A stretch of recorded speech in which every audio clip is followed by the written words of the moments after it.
Iko naye pastor. Makasimbira wakadza. Tiripo makadiwa. Tiripo edu. Ndaita mibvunzo iri kundinetsa. All right.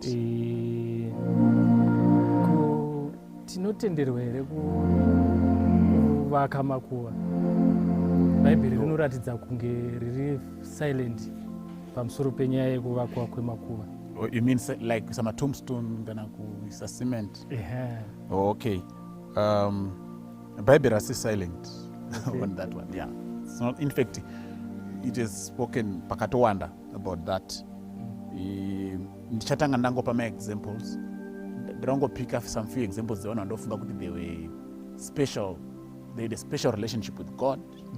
Tuona kuti vakabehave say in terms of burial spaces, burial areas, and whatever, how they were buried. Then I'll just give some concluding remarks about it. Wekutanga wandoda kusaita ndi Abraham.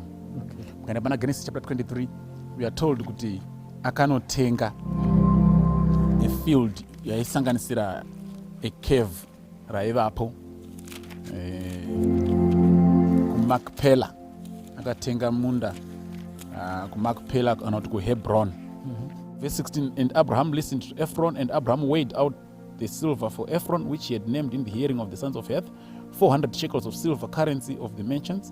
So the field of Ephron, which was in Machpelah, which was before Mamre, the field and the cave, which was in it, and all the trees that were in the field, which were within all the surrounding borders, were deeded, my title deeds, to Abraham as a possession in the presence of the sons of Heth, before all who went in the gate of the city. After this, Abraham buried Sarah, his wife, in the cave, the field of Machpelah, before Mamre, that is in Hebron, in the land of Canaan. So the field and the cave that is in it were deeded to Abraham by the sons of Heth as property for a burial place. Now, what we focus on in a prize pakati pana Abraham apa intention ire kuti ive a burial place yake nehama dzake nevana vake nemukadzi wake.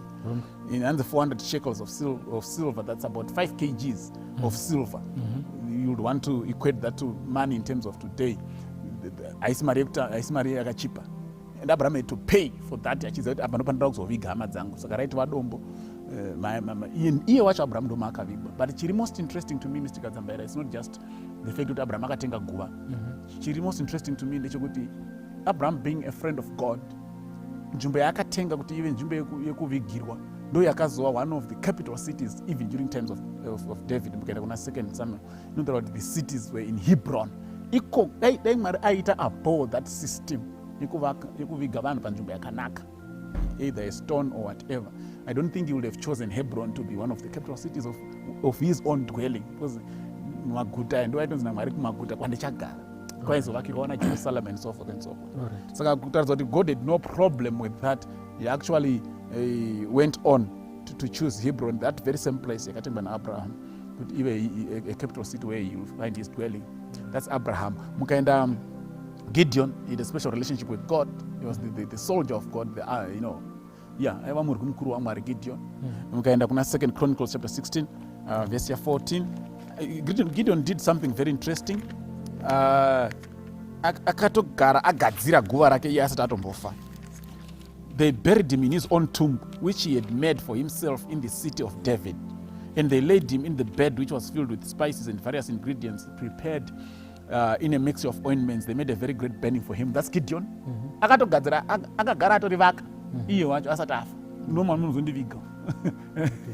And Gideon had a very special relationship with God. Mukaenda David, Acts chapter 2 verse 29, not only David, our patriarch, is buried and his grave is still with us even up to this day. So wanaitendwa kuti iri ndo guva raDavid. And totora nguva yaPeter and nguva yaDavid. Era guva remavhu ringadai risiko. Kurova kuti rakavakwa guva iroro vaitosvika vachiti apa pakavigwa David. Apa pakavigwa David. Ndosaka kuti even his grave we still have it unto us, even up to this day. Lazarus, one of Jesus' best friends outside the apostles, akavigwa in a tomb. Jesu paakatouya achimumusa akatonzi vhurai guva, vanhu vakavhura vakamuburitsa. That was a hewn tomb. Iye Jesu Kristu wacho finally. Notonzi Joseph Arimathea akatozomuviga muguva vaita zvekuchera dombo. Isusu tori nani tinotongotenga dombo toisa pamusoro pemavhu.